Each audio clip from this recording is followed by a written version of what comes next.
Olá, como vão todos? Sejam muito bem-vindos.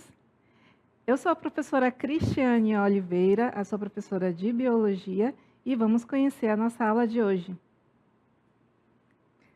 Aula de número 6, Objetos de Conhecimento, Bioética, Aspectos Éticos das Ciências da Vida, Detalhamento às situações que envolvem a vida humana e animal, a saúde e a doença, a pesquisa científica e o meio ambiente. Então, vamos começar?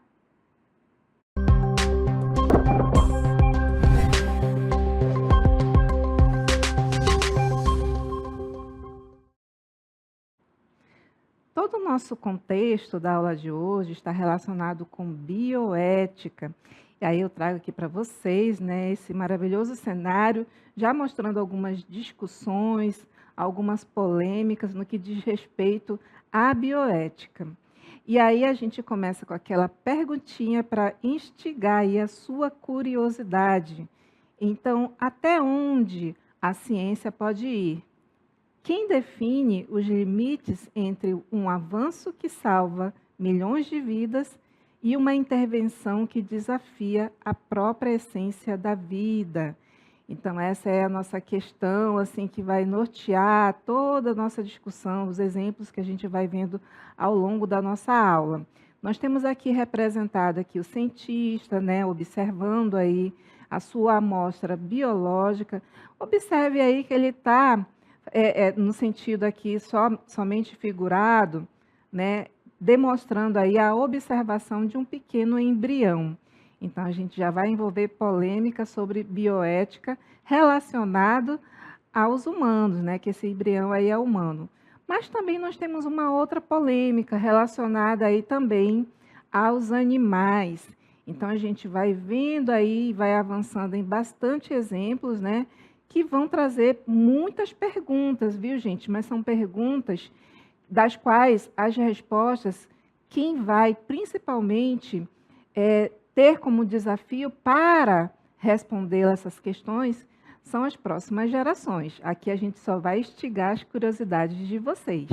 Mas, por falar em bioética, nós temos aqui alguns pontos, né, datados, para mostrar um pouquinho sobre a discussão, né, de quando se realmente começou a tratar sobre esse conteúdo, a bioética.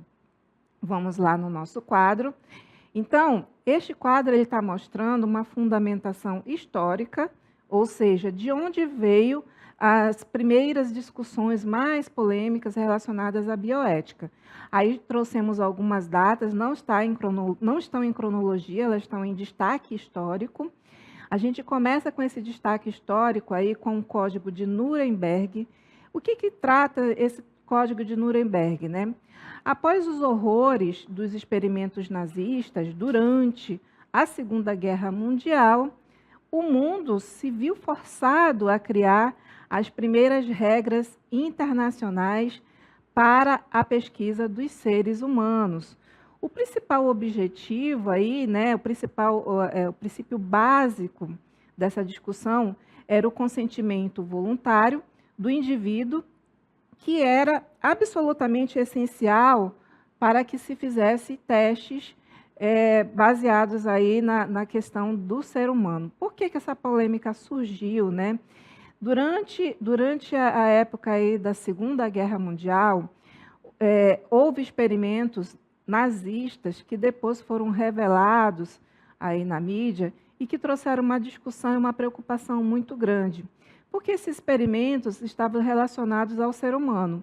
Mas começou com o ser humano? Não. Existiam muitos experimentos relacionados a animais e concomitante aos humanos, embora que os animais tenham sido explorados de uma forma muito mais assim, vamos dizer, polêmica, né? O que gerou na época e até hoje gera algumas lendas urbanas, né, do que diz respeito a esses experimentos com animais. Só para ter um exemplo aí, né, dentro dessa polêmica com animais, acreditava-se que era necessário trabalhar testes com implantes, né, mas implantes a nível assim, muito drástico, no que diz respeito, por exemplo, colocar a cabeça de um animal, né, e costurar no corpo de outro animal, para vocês entenderem quanto chegou a violência desses experimentos. Mas, quando se trouxe essa questão para o ser humano, aí a discussão ficou mais grave. Então, foi por isso que foi convencionado aí esse Código de Nuremberg para tratar dessas discussões, coisa que a humanidade ainda não tinha feito historicamente, né? Antes dessa data aí. Porém, trago para vocês um outro exemplo, né, no que diz respeito às discussões da bioética, que foi o caso de Turquesi. Esse caso aí ocorreu nos Estados Unidos, que é um estudo do governo que acompanhou homens negros, né, aproximadamente 600 homens negros, que tinham sífilis. Esse experimento ele ocorreu durante 40 anos sem oferecer o tratamento, mesmo depois que a penicilina se tornou a cura para essa doença. Esse caso, né, gerou um escândalo enorme, né, de racismo, principalmente, e da violação dos direitos humanos, no que diz respeito aí ao experimento com homens, sem o consentimento, né, dessas pessoas que participaram do experimento, negros, né, o que gerou uma polêmica, uma discussão que, historicamente, ficou registrada aí de forma muito negativa para os Estados Unidos. Um presidente posterior, né, ele veio a público pedir desculpas por todos os experimentos que foram feitos, porque foi aí com o consentimento do governo anterior, né? Então, isso aí foi uma outra discussão, onde começou aí na cronologia em 1932 e começou em 1972. Esse experimento aí durou ele durante 40 anos. Então, olha só que coisa importante, né? Que marco importante esse aí, que nos trouxe bastante discussão, né, no que diz respeito à bioética e também ao racismo.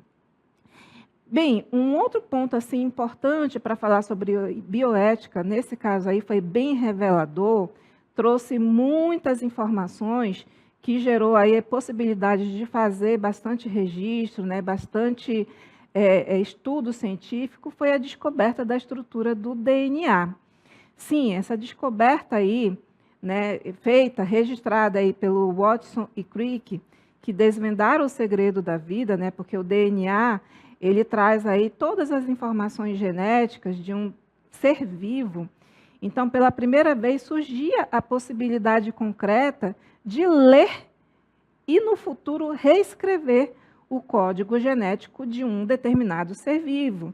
Então, a partir daí, dessa leitura, do sequenciamento, né, de descobrir e identificar os genes, é que tornou possível, principalmente, fazer determinadas teorias para experimentos. Mas aí, à medida que essas ideias iam avançando, também existia a preocupação de qual seria o limite do ser humano para fazer esses avanços aí científicos, né, utilizando, por exemplo, o próprio ser humano, né, dentro da pesquisa. Então, esses 3 marcos históricos trouxeram aí bastante discussão sobre a bioética. Mas, com relação à bioética, né, a bioética, ela nasceu, de fato, ela não nasceu em laboratórios modernos, como a gente acabou de ver, mas sim de tragédias humanas que exigiram uma reflexão profunda, né, uma reflexão filosófica, uma reflexão no que diz respeito ao pensamento do ser humano, né, do que é possível e do que não é possível e suas limitações. Por isso que esse campo da bioética, ele extrapola o mundo aí do componente da biologia e perpassa por outros componentes, né? Tendo como exigência de você que está nos assistindo essa contextualização. Você vai utilizar aí outros pensamentos, outros conceitos que ultrapassam o componente da biologia, né? Esse é o grande desafio do estudo e da discussão da bioética. Mas, afinal, o que é a bioética? Então, gente, a bioética, ela é o estudo sistemático, né, passo a passo, multidisciplinar, né? A professora já citou aí sociologia, por exemplo, filosofia, na verdade, mas o campo da sociologia também é uma discussão. Também das dimensões morais, incluindo uma visão, decisão e condutas políticas. Olha o que agrega aí de áreas que perpassam por essa questão da multidisciplinaridade, né, das ciências da vida e da saúde. Por isso que a bioética, ela se torna complexa quando a gente vai tentar defini-la. Mas quando você faz o estudo sistemático, da forma como nós estamos fazendo aqui pelo lado da biologia, por exemplo, a gente já começa a entender um pouquinho sobre o que é e as grandes discussões que ocorrem aí no Brasil e no mundo. Então, a bioética, ela vai se apoiar em 4 princípios fundamentais. Vamos ver cada um deles e exemplificar. Então, o primeiro princípio não é por ordem de prioridade, tá, gente? É só uma forma sistemática da gente entender esses 4 princípios. O primeiro que nós estamos vendo é a autonomia. O que é autonomia? Esse princípio é o respeito pela capacidade do indivíduo de tomar suas próprias decisões. Um exemplo prático é o consentimento livre e esclarecido de determinadas direções, né, de determinadas decisões do próprio ser humano, para você entender um pouquinho do que diz respeito à autonomia. Para o próximo princípio, nós temos aí o que nós chamamos de beneficência. O que é a beneficência? É o princípio de agir em prol do bem-estar do outro, né? De pensar no bem-estar do outro e agir. O exemplo é buscar a cura, por exemplo, de uma determinada doença, né? Onde não há ainda essa questão da cura, então faz-se pesquisa para buscar a cura, ou também tratamentos para aliviar a dor, por exemplo. Então, você está fazendo uso de uma ação em prol ao próximo, né, ao ser vivo. Nesse caso, a gente vai sempre exemplificar aí a espécie humana e estender os exemplos da discussão para os animais. A não maleficência é o outro princípio, né, que é o de não causar dano. Dano, por exemplo, ao ser humano. Como exemplo nós trazemos aí, evitar procedimentos com riscos desnecessários. Quando a gente fala a palavra evitar, há necessidade, às vezes, de procedimentos que vão causar alguns danos colaterais. Mas essa questão aí da não maleficência é você trazer o equilíbrio entre é necessário, de fato, né, passar por esses sacrifícios, por essas situações para chegar a uma ação que vai beneficiar a pessoa, que vai beneficiar, por exemplo, o paciente. Então, a ideia da não maleficência, né, é esse princípio. Então, o último que nós veremos aqui é o princípio da justiça. Então, o princípio da justiça é a distribuição justa dos benefícios, né, e o ônus, a obrigação, né, da pesquisa e do cuidado em saúde, do cuidado em saúde, por exemplo, né? Quando nós falamos sobre a justiça e a saúde, não tem como perpassar por este exemplo que foi tão recente aí para nós, que é o acesso universal às vacinas, né? Distribuição justa desses benefícios, né? Então, quando a gente faz essa discussão e vai entender na prática do que é justo e do que não é justo, no que diz respeito à distribuição das vacinas, a gente pensa um pouquinho no caso que houve aí da pandemia. E a gente vai já exemplificar ele aí com o passar da nossa aula. Então, a bioética na prática é um quadro que a gente traz aqui para exemplificar no que diz respeito à bioética que está acontecendo tanto no Brasil quanto no mundo. Então, vamos ver aí no que diz respeito às últimas pesquisas, né, os últimos avanços e as aplicações das questões da bioética, tanto para a vida humana quanto para o animal. Então, vamos ver aí no campo da pesquisa científica. Nós temos aí a aplicação da edição genética, né, de um exemplo, por exemplo, de uma determinada sequência, que é a CRISPR, né, Cas9, que é uma determinada sequência que já está aí sendo editada, manipulada e sendo testada. O que ela traz aí como benefício? A cura através da edição de genes, né? Cura de doenças hereditárias, por exemplo. Então, essa aí é a proposta da edição genética para este exemplo que nós estamos vendo. Mas, e se usarmos para criar bebês sob medida, escolhendo a cor dos olhos, a inteligência, por exemplo? Porque quando você faz uma manipulação, né, genética, faz uma edição de um determinado gene, a mesma técnica utilizada aí, vamos dizer assim, grosseiramente, a mesma técnica utilizada para trazer a cura de uma doença hereditária, ela também pode ser utilizada para fazer melhoramentos genéticos em bebês. Então, até que ponto chega o limite, né, da discussão, onde o ser humano, né, dentro da pesquisa, ele vai intervir nesse melhoramento genético de bebês? Já pensou na possibilidade, né, de um casal, por exemplo, eu quero engravidar exatamente de uma pessoa do sexo masculino. Eu também quero que ele tenha cor dos olhos azuis, os cabelos brancos, ou seja, o casal ele está escolhendo a forma, né, como que vai vir o bebê, né, exatamente a forma dele, a forma humana, a anatomia, com todas as características, tanto genotípicas quanto fenotípicas.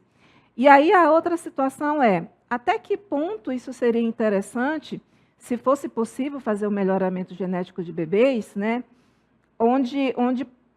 até que ponto o ser humano ele conseguiria ter acesso a essa técnica. Porque, a princípio, como é uma técnica extremamente cara, lógico que iam ser beneficiados os casais que têm bastante dinheiro, né? Imagina assim, uma próxima geração onde não há doença, onde não há deficiência genética hereditária, mas esse benefício só vai ser possível para pessoas que têm bastante dinheiro, né? Então, o acesso a esse tipo de tecnologia ia gerar esse princípio aí, essa discussão, né, no que diz respeito à seleção, né, a seleção da humanidade, onde quem seria beneficiado, por exemplo, seriam os casais com bastante aquisição financeira, né? Então, trazendo essa questão aí do CRISPR, é que houve essa discussão enorme dentro dessa nova tecnologia, né, de edição genética. Um caso real aí ocorreu com um cientista chinês, né? Esse cientista chinês, cuja pronúncia aqui a professora vai desculpar, né? Eu acho que é Ri, né?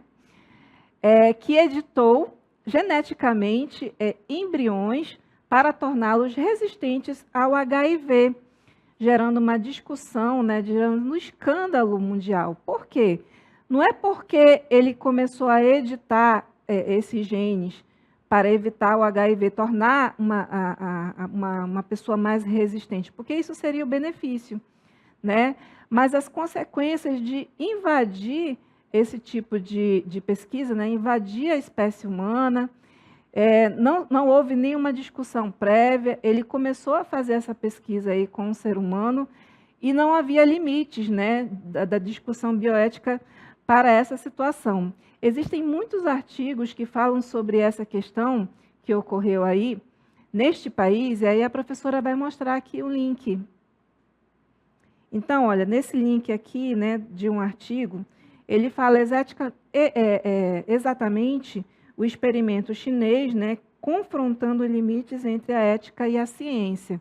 Porque para os chineses e para o mundo, naquele momento ali, não havia nenhum outro pesquisador que tinha feito essa aplicação, né?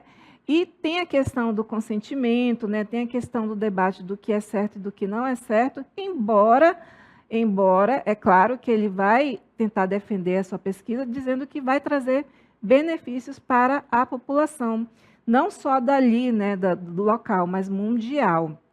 Então, esse e outros artigos, trazendo essa discussão aí sobre a manipulação genética, nós podemos encontrar aí na web, né, para quem tem interesse aí de ver esse link, né, de um artigo que não é muito extenso, né, ele resume aqui para vocês exatamente os pontos principais da discussão, né, trazendo aí na discussão os benefícios e os malefícios e a discussão bioética. né, que é o nosso ponto principal aqui da nossa aula.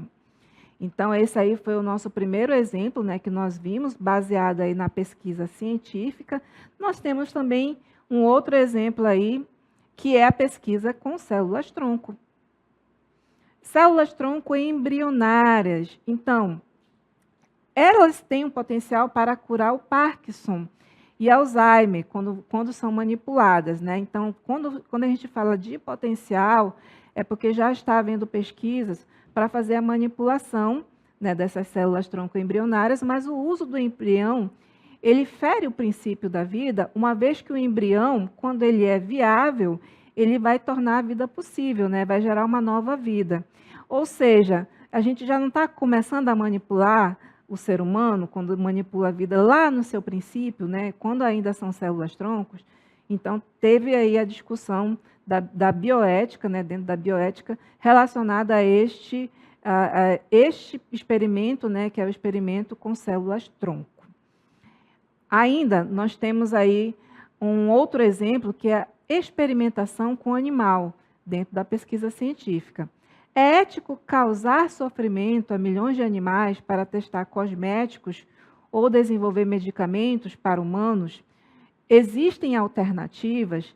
Então, por muito tempo, né, as indústrias utilizavam testes em animais, e algumas até ainda, dependendo da legislação do país, utilizam esses testes para que esse cosmético, esse produto, não fosse diretamente usado na espécie humana. Então, fazia esse teste em animais, só que até que ponto é necessário fazer essa metodologia que use um ser vivo para isso, né? Porque muitos foram sacrificados nesse teste porque geram reações adversas a alguns desses procedimentos. Hoje em dia, nós temos como alternativa cosméticos veganos, ou seja, quando a gente fala de cosmético vegano, quer dizer que foi feito um determinado produto sem o uso de teste em animais. Então, para quem não concorda, por exemplo, com o uso desses produtos que são utilizados testes em animais, você pode ter essa alternativa, tá? No que diz respeito à bioética na saúde e na doença. Então, nós trazemos aí a distanásia e a ortotanásia, né? Uma versus a outra. Devemos usar todos os meios tecnológicos para prolongar a vida de um paciente terminal, mesmo que isso signifique prolongar seu sofrimento. Isso seria a distanásia, quer dizer que um paciente, mas é um ente querido, eu quero manter ele o máximo possível aqui vivo. Mas a que custo, né, você vai manter ele vivo? A custo de sofrimento desse paciente? Ou deveríamos permitir uma morte natural, com dignidade e cuidado paliativo? Nesse caso, seria a opção da ortotanásia. Então, existe uma discussão bioética no que diz respeito a essas duas situações aí da saúde e da doença de um determinado paciente. Mas, avançando aí os nossos exemplos, nós temos a alocação de recursos em pandemia. Quando a gente falou aí, por exemplo, da tecnologia, que veio para avançar aí no uso das vacinas, nos testes de vacinas. Mas aí, quando a vacina ficou pronta, por exemplo, a vacina da Covid, como decidir quem recebe um respirador quando há menos de equipamentos do que pacientes? Aonde a vacina não chegou, porque ela já não é mais um método de tratamento, onde o paciente ele já está num caso avançado, né? Quando se faz a escolha desses equipamentos, quem será a prioridade? Será a idade a prioridade? Qual seria a chance de sobrevivência do paciente? Então, eles vão avaliar dessa forma aí quem vai fazer o uso desses recursos, né, desses equipamentos. E qual seria a contribuição social desse paciente se eu mantiver ele vivo, né? Então, esse foi um dilema muito grande, por exemplo, dentro da escolha dos próprios profissionais da saúde, quando eles tinham que fazer as suas prioridades, as suas filtragens, no que diz respeito aos equipamentos, que eram limitados na época da pandemia, né? Com relação à bioética e o meio ambiente, trazemos aqui uns exemplos, né? Os transgênicos, que são os organismos geneticamente modificados, como as plantas, eles podem ser mais resistentes a pragas e aumentar a produção de alimentos, combatendo a fome. Mas quais são os impactos ao longo do prazo na biodiversidade e na saúde humana? Pois é, existe uma grande ainda pesquisa relacionada com esse transgênico para saber quais são os impactos deles na saúde humana. Ainda sobre meio ambiente, nós temos as mudanças climáticas, né, e a saúde pública.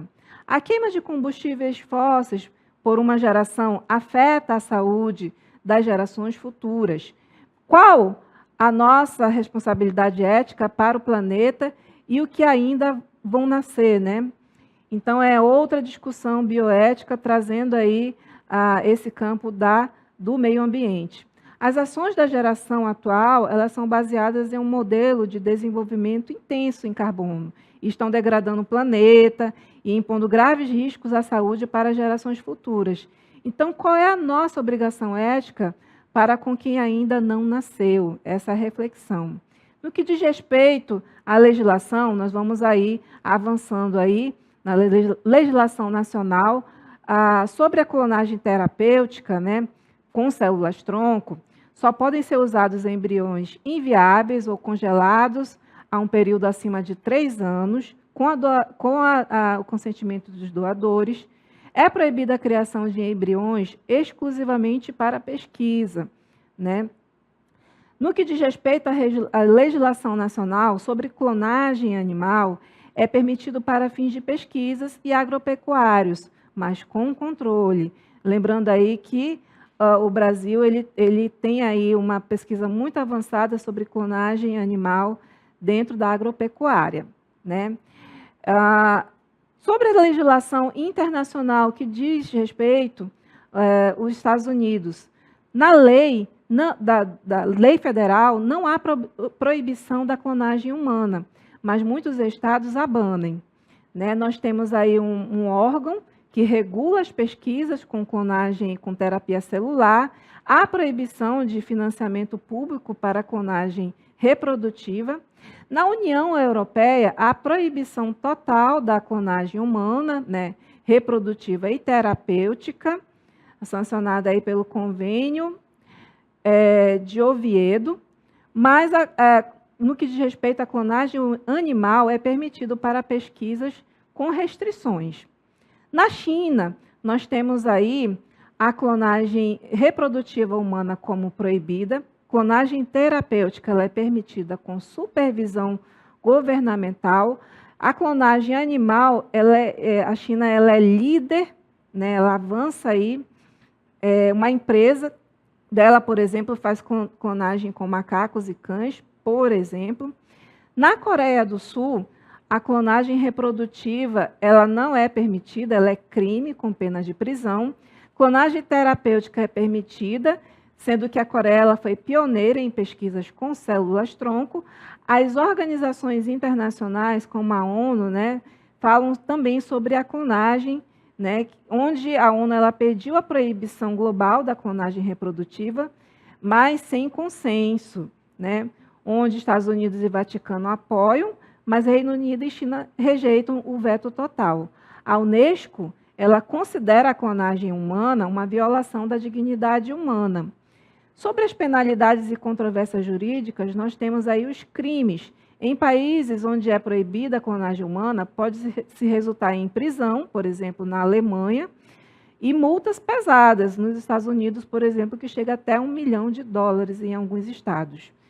Mas existem também locais onde há um vazio, né, um vácuo da legislação. Alguns países não têm nenhuma legislação específica, apenas diretrizes éticas. Nós temos um caso aí de empresas de clonagem de pet, né, que é um fato, né? Empresas dos Estados Unidos e Coreia do Sul oferecem clonagem comercial de animais de estimação, por exemplo, né? Outro caso, nós temos aí de clonagem de pets, continuando a ação da justiça, onde litígios sobre direitos de propriedade intelectual do animal, clone em questões de bem-estar, né, fêmeas que servem de barriga de aluguel, por exemplo, né, a justiça está sendo usada para regular uma nova indústria. tendências futuras, nós temos aí o CRISPR, que a gente já falou para vocês, né? E edição genética, porque ainda está em fase de teste. Novas tecnologias podem tornar a clonagem obsoleta, por exemplo, mas exigem uma regulamentação própria. Há uma pressão por atualizações legais, né, com avanços em clonagem animal, por exemplo, que reacendem os debates sobre os humanos. Então, gente, essas foram as nossas questões principais de discussão mais atuais sobre a bioética. A maioria dos países, eles proíbem a clonagem humana reprodutiva por questões éticas e de segurança, mas a clonagem terapêutica e animais seguem em debate. No Brasil, a legislação é clara: clonar humanos é crime, mas pesquisa com células-troncos tem espaço regulado. Então, essa aí é a nossa grande discussão sobre bioética, né, de forma mais atualizada, que trouxemos para vocês. Espero que vocês tenham gostado da nossa aula e até a próxima.